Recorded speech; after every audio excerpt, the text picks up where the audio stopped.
All right, guys. Today we're gonna be reacting to "In the Mood for Vienna." One of you guys recommended this great video, and from this person, so we're gonna react to it. And before we continue, I just want to let you know, sir, I'm gonna have my second channel in the comment section below, and that way you guys can subscribe, show some support. With the way YouTube sometimes works, it's a little bit unstable, so it's always good to have a plan B. So make sure you go down in my comment section below and just subscribe, and also just share a couple of minutes of some of the videos that I posted. Just some of the videos are the same, right? So I just want to make sure that second channel is good and running. I only need what 1,500 hours from that channel. So go to the second channel and just help me to make sure we have a plan B, because I don't know, YouTube is kind of weird. I see a lot of people just disappearing in this platform. So I don't want to be part of that, right? We're gonna react to this video from Vienna. Very similar to Germany, but not Germany. Let's jump in.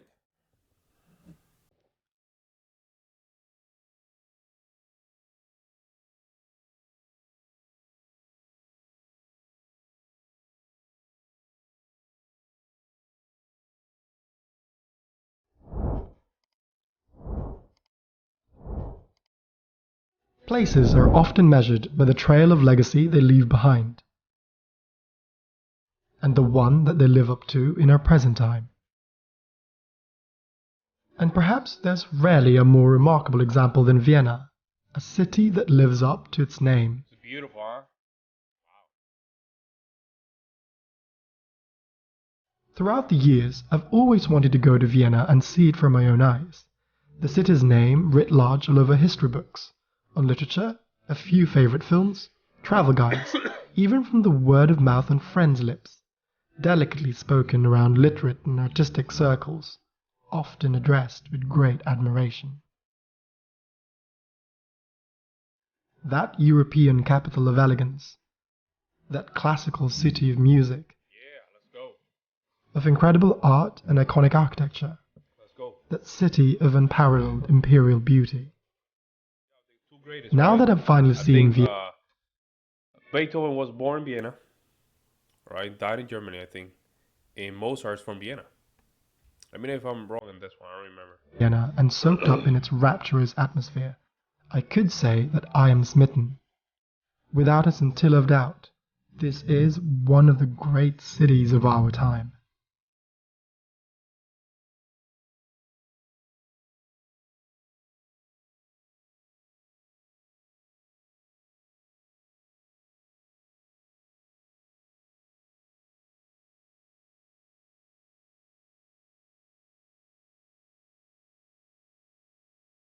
Man, I hope that music doesn't give you copyright. And in the Austrian capital, refinement is second to none.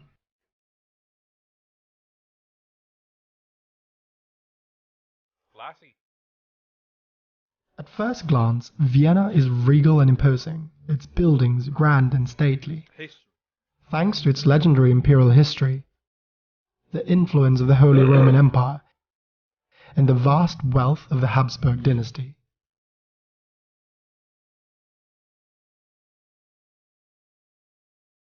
You walk along its streets and roads lined with impeccably crafted facades, you'd feel this sense of nostalgic grandeur.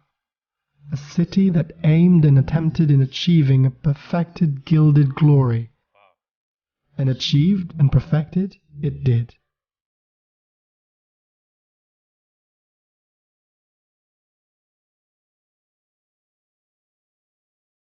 In a city that's as encompassing as Vienna, you'd ask yourself where to start. Perhaps the answer is simple. Go directly to the beating heart of Vienna, the Innenstadt. This is the first district of the city, circumferenced by the Ringstraße, or the Ring Road, which was ordered during the mid and old, right? Modern and old. That's what I see here. Modern and old. 19th century by the Emperor of Austria, Franz Joseph I.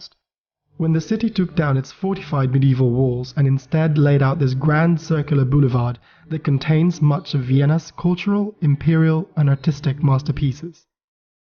Here lies the landmarks of Baroque and Romantic palaces, Renaissance museums, The Gothic kind of stuff that you want to go and get inspired, right? This is the kind of stuff. Anywhere that you live in the world, if you want to just make sure that you bring something to your own country, go to places like this, and I can guarantee you can be enlightened. That's the right way.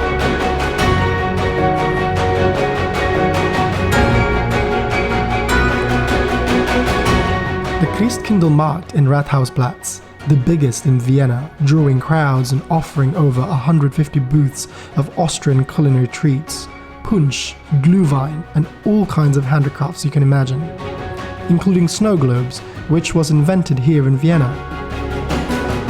There's also the Christmas village in Maria Theresienplatz, located between the Kunsthistorisches and Naturhistorisches museums. I love ice cream in Christmas. You know why? Because it doesn't get melted. And there's also the market at Stephansplatz, with St. Stephen's Cathedral looming at the backdrop. There's even the art advent at Karlsplatz, where food and drinks are all organic and locally produced.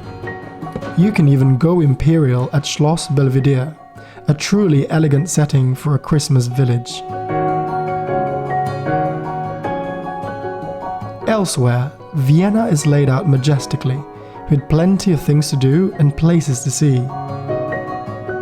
When I travel, I like to take my time and relish my engagement with the city and take my feet everywhere. And perhaps there's nothing better but to really look at the city from up above. I had two things in mind. One is to climb up at St. Stephen's Cathedral. There was an option for an elevator, but as it goes, the sweetest reward in life comes with a struggle. Thus, I climbed 343 steps all the way to the tower to get this view of Vienna. Now, is that tower haunted? See, is that tower haunted? If you go there at 1 in the morning, would you get some ghost apparitions? I will go there during the day, not during at night. Nope. No.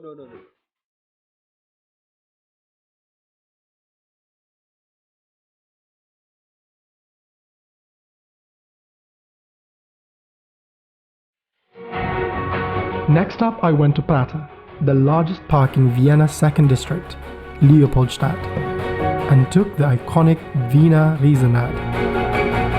You'll recognize it in popular films such as Carol Reed's The Third Man and Richard Linklater's romantic masterpiece Before Sunrise. It's a 20-minute ride on that giant Ferris wheel, and if you go up there during the sunset, it's a view to take your breath away. It's like a good mix. It's a good mix of modern and old. It's a good mix.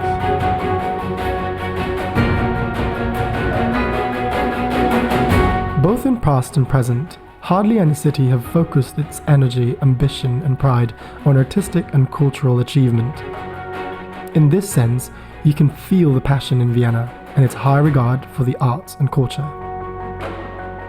It's a city that's spoilt for choice when it comes to museums, and there are over 100 museums in the city, and some are the best in the world. At Museums Quartier, one of the largest districts dedicated to contemporary art and culture in the world, you'll find some of Vienna's greatest cultural spaces such as MUMOG, the largest modern art museum in Central Europe, and Leopold Museum, which houses the biggest collection by artist Egon Schiele.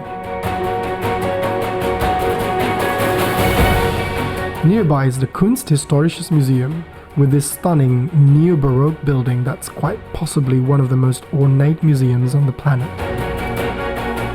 It is also home to masterpieces in the art world, works by Raphael, Caravaggio, Bernini, Bruegel, and so many more.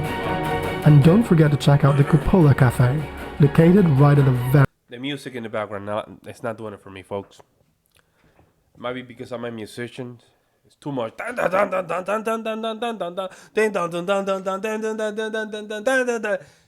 It's just chill, man. Okay, chill. Austria doesn't need that. Austria is already good as it is. We don't need the majestic music in the background. It's not doing it for me. Very heart of this building. You know what I'm saying? For more art exhibitions, especially if you're into Monet, Picasso, and the incredible German artist Albrecht Dürer, head to Albertina. This place has the largest and most valuable graphical collection in the world and will surely satisfy your cravings for art. Another gem along the Ringstrasse is the Museum of Applied Arts, with its glorious neo-Renaissance building espousing art and design throughout the ages. And what's an artistic trip to Vienna without knowing all about the Wiener Secession movement, this so-called temple of art built to bring Viennese art to the modern world?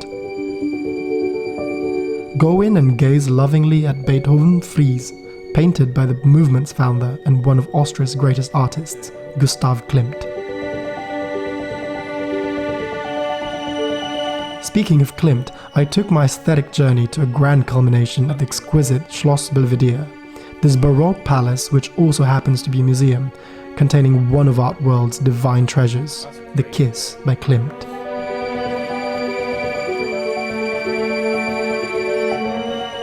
The museum itself is one of the most visited in Vienna, thanks to its incredibly elegant setting. Do take time to wander around this beautiful palace and its idyllic grounds. Vienna is a symphony, and as they say, music comes from Vienna. Lest we forget, this was once the epicenter of classical music, where incredible composers lived and thrived and gave birth to immortal compositions. This was the city of Mozart, Beethoven, Haydn, Brahms and Mahler, Schubert, Schoenberg and Vivaldi. Music is so entwined. Hey man, don't forget car churning, man. See, you're jumping ahead. Schubert, Czerny, Brahms.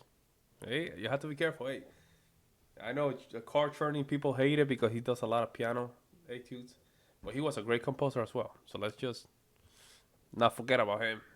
With Viennese culture, that there are concerts everywhere.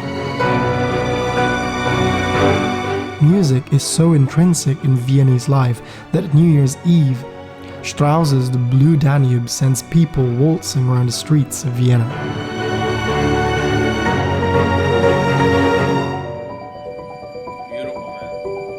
The city's classical atmosphere does not end there.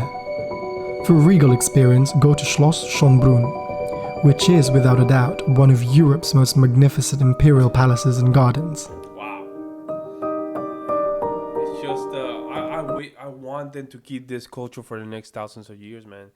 Because it's a great aesthetic to just aspire to be. You see what I'm saying? It's a great aesthetic to aspire to be.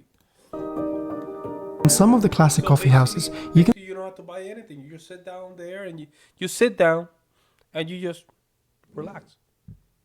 That's what it is, right? You just sit down there and just relax. That's not a bad idea. Sip coffee and eat sakotot the entire afternoon and no one will bother you.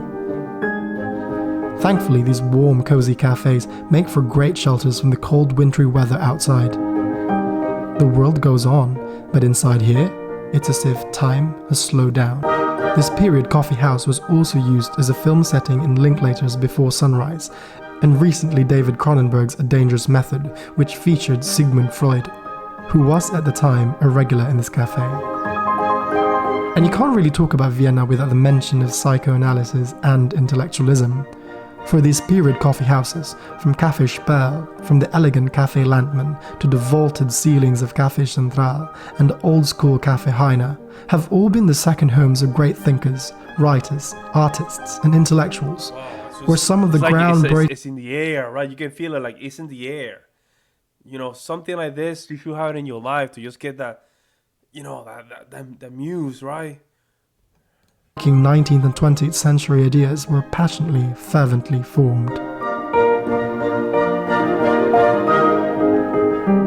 But even if you're not in the mood for philosophizing, there are plenty of places to satisfy the voracious appetite. For a lovely brunch, go to Palmenhaus and find yourself in the ambience of a former emperor's greenhouse.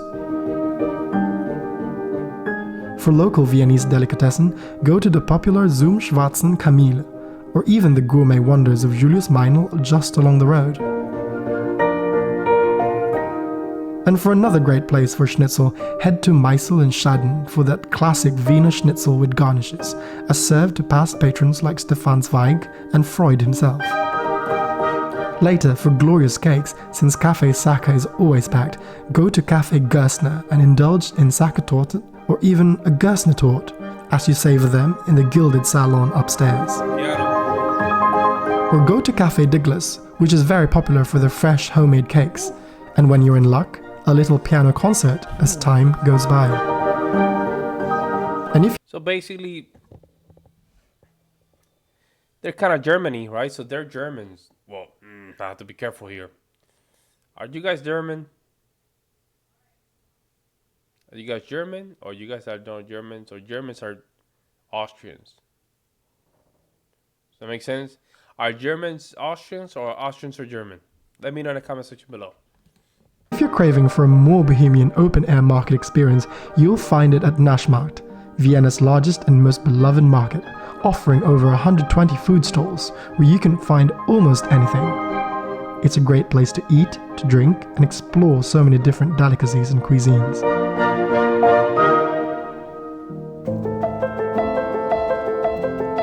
During my time in Vienna, I stayed in Hotel Beethoven, this wonderfully cozy, pitch-perfect boutique hotel, appointed with grace, style, and elegance.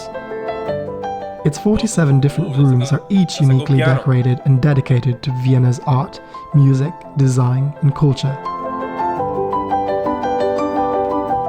In a heartwarming moment, I've asked a true Viennese, Barbara Ludwig, the hotel owner and managing director, what she loves most about Vienna and what it means to be a Viennese today. Vienna has a great quality, although it's the capital of Austria and quite a big city. We have about 2 million inhabitants.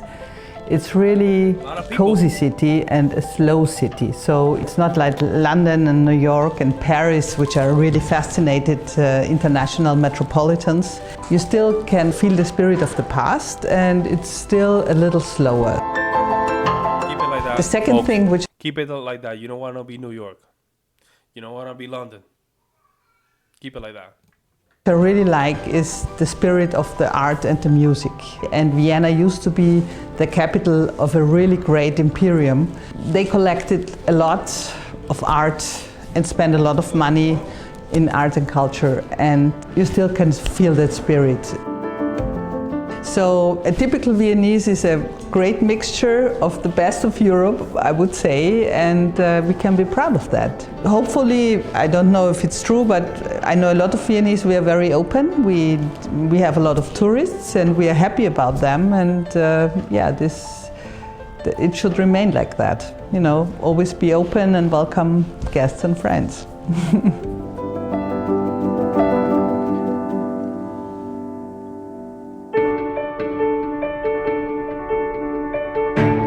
Vienna, to me, is a place that truly lives up to its legacy. It embraces its past, makes it relevant for the present, and looks upon a future that's open, welcoming, and deserving of its reputation as one of the world's most livable cities. It's a pride of European culture, and a stunning example that cities can be dignified and, yes, exquisitely beautiful. I like that. Where cities can be dignified. I like that. I like that. There is so much art in Vienna.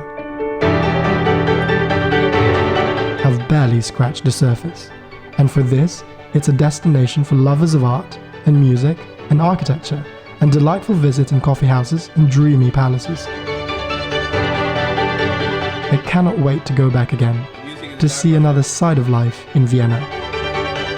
I love this city, and I have a feeling you'll love it too.